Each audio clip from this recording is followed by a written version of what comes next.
This is Sean, and I'm with voicesofracing.com. I'm here with a gentleman in his warehouse in Indianapolis by the name of Kent, and he is staying nameless, but you had race teams over the years. You've had how many years running Indy?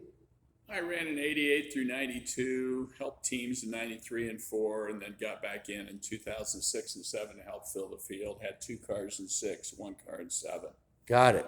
So let's talk about these rides. Start with the one on the left. Well, the 25 is the 4-time winning livery of Al Unser. It's a 1986 March. I originally purchased it from Himmelgarn Racing. It was a Scott Brayton backup car in 87.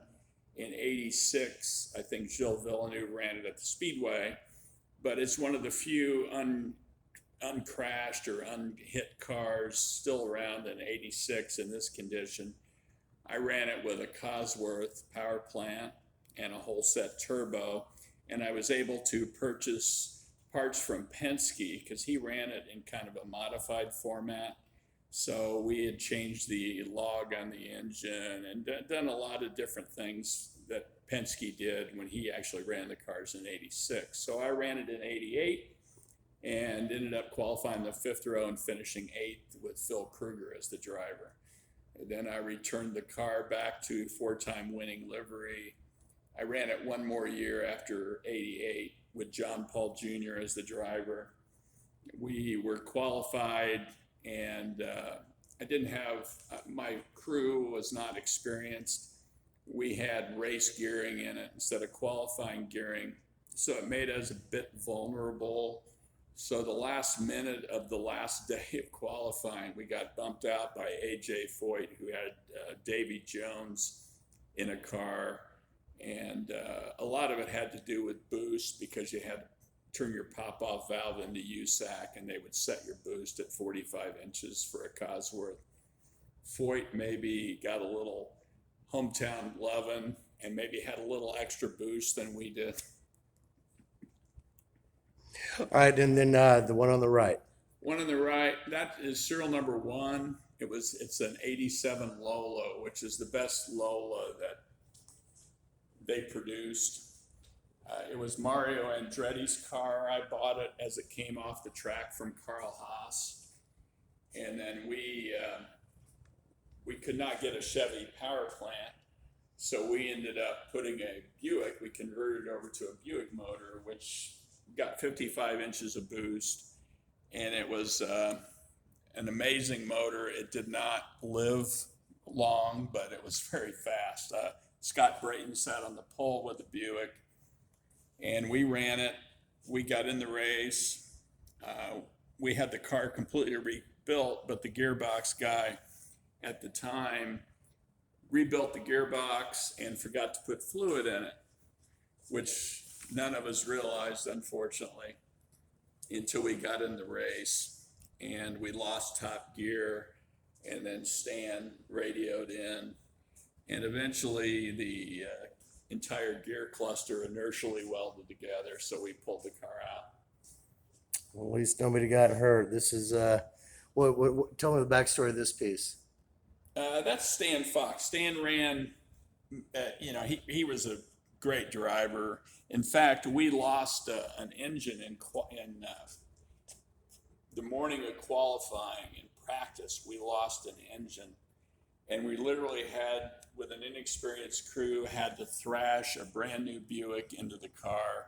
And it was all hands on deck, and I was turning wrenches along with everybody else in the garage. The whole time, Stan was in a chair sleeping, if you can imagine, the last day of qualifying. And we got the engine in the car with about 20 minutes to go. And we said, do you want to go out and try to run a few laps? And he goes, no, just put sticker tires on it, roll it off. Literally, the guy jumped in the car, inexperienced crew, not an inexperienced, but it wasn't Roger Penske's team putting the thing back together with a brand new engine. He rolled off, drove it in flat in the first corner and qualified. But we ended up with a gearbox problem during the race, which I felt bad about. But I kept the car because of the Mario Andretti provenance and being an 87 Lola. was probably the best car Lola ever produced back in that time period. And I've been sitting on it ever since. I kept 2 cars out of the ones I owned because I thought they had historical significance and were great examples of the manufacturer. What do you love about racing? Racing. Well, like I always said, racing is the best way to make a small fortune out of a larger one. Make a small fortune out of a large one.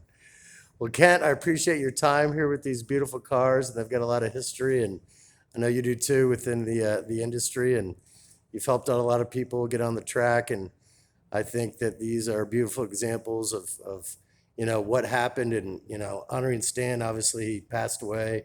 Oh yeah, in this car a couple of years later, he was driving for Himmelgarn. On the first lap of the race, he got 2 wheels off the track into the grass, and it pushed him up. He spun in front of the field, and then Eddie Cheever's car literally cut his car in half between the first and second turn.